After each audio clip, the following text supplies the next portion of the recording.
So, the Peloponnesian War, which was a battle about 30 years long between Athens and Sparta. As Athens grew, city-states viewed it with hostility. That's why a lot of people are concerned about the United States and even China. You got these growing, emerging countries that have a lot of power, and it makes a lot of other people concerned, especially those that are around them. They're concerned that Athens is becoming so powerful, so rich. What's to stop them from taking over the nearby city-states? So a lot of the nearby countries or city-states were getting a little nervous. So, in about 431 BC, Sparta declared war. They were trying to get an alliance with nearby city-states, create their own alliance, but after some bickering, Sparta just finalized it and said, we're going to war. Sparta marched on Athens and was able to burn its food supply. Now, the city of Athens, again, is not just the city, but it's the surrounding area as well. So when they marched towards Athens, they pretty much burned all the wheat or all the fields that they could, preventing Athens from having a real strong, sustainable food source. Those that were able to get away were able to run back to the main city of Athens and be protected by the walls of the city. Sparta was not able to get through those walls initially, so Athens was able to survive for a while. However, in the second year of the war, plague hit Athens, and about 1/3 of the people died, including Pericles himself. So the plague hits Athens, killing 1/3 of the people, including Pericles. In about 421 BC, about 10 years after the beginning of the war, a truce is signed between Sparta and Athens. However, this truce did not last very long at all. It basically is more like a temporary ceasefire. It gave both sides a timeout to regather their troops, get themselves back organized, to start all over again. It was a short time later that Sparta once again attacked Athens in its attempt to overtake them again. In 413 BC, Athens and its navy was decimated at Syracuse, which was an ally of the Spartans. Syracuse lies just to the north of Athens, and because of the problems with the plague, not having a lot of food, the Athenian army was just decimated at Syracuse. So now their navy is mostly destroyed. They lost a lot of soldiers in this battle against Syracuse. And now there's really not much left in Athens to protect it. Finally, after about 9 more years, Athens surrenders to Sparta in 404 BC. Athens could not handle it anymore, and they ended up surrendering. Thereby, the Athenian empire has been conquered.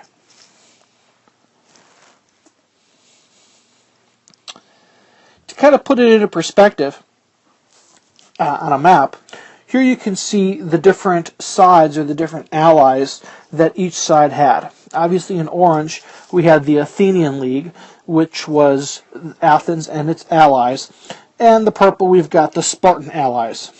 As you can see, Sparta has allies here, they have Corinth here, they've got Thebes, and right along the border with Athens they've got Plataea. They had a lot of allies right on the doorstep of Athens. If you compare that with what Athens had, they had Melanos, which was across the sea, Delios across the sea, Amphipolis, if I pronounced that right, across the sea. None of the major city-states were anywhere near Athens, so they weren't really there to protect it. Not to mention, Athens was the capital.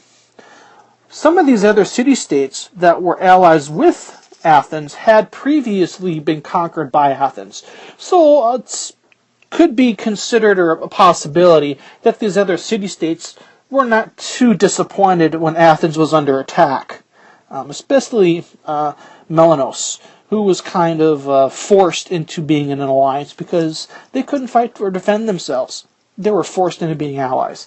So a lot of these other countries that were on the side of Athens probably didn't cry too much when Athens was attacked. So, enough about the war.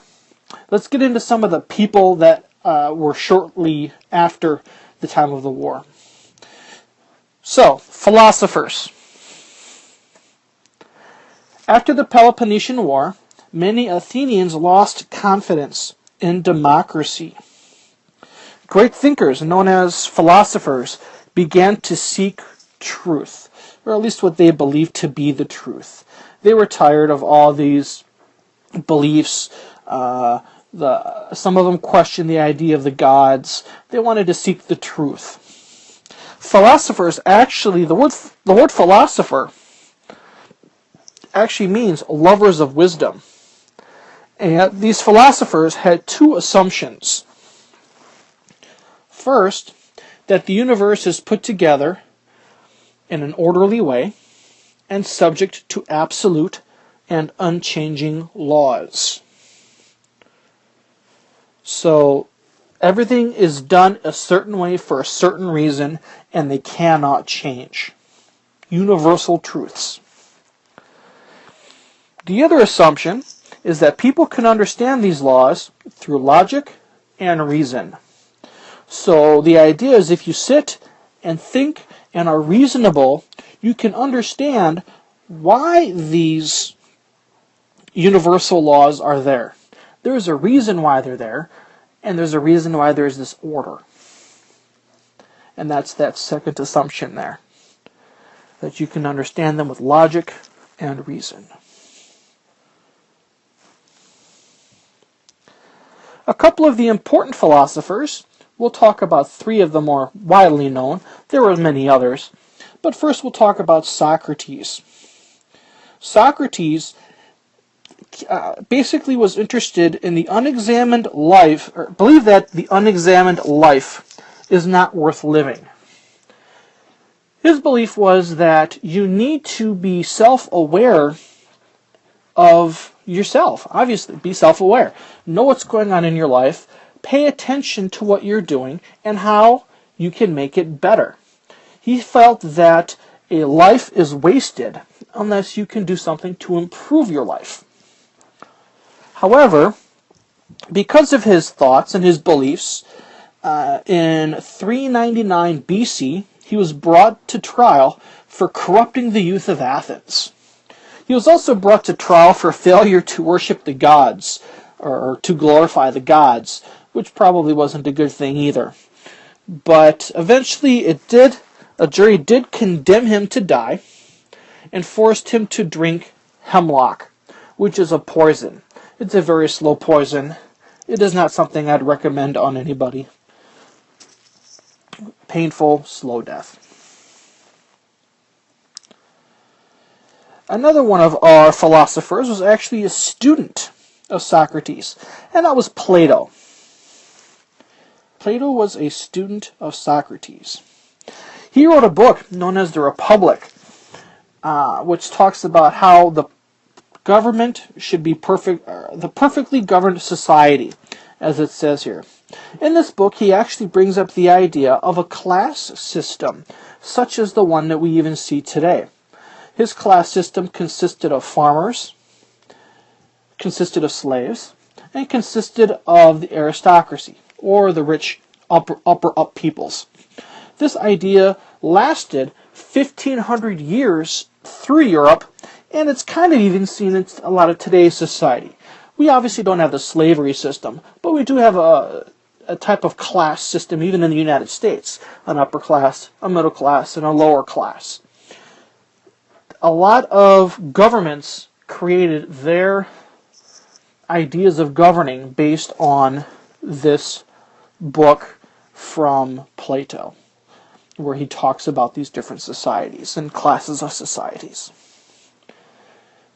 He did have a pupil, or a student, who he also known as Aristotle, which you've probably heard of as well. So let's take a look at him. Aristotle questioned the nature of the world, why things exist how they exist throughout the natural world.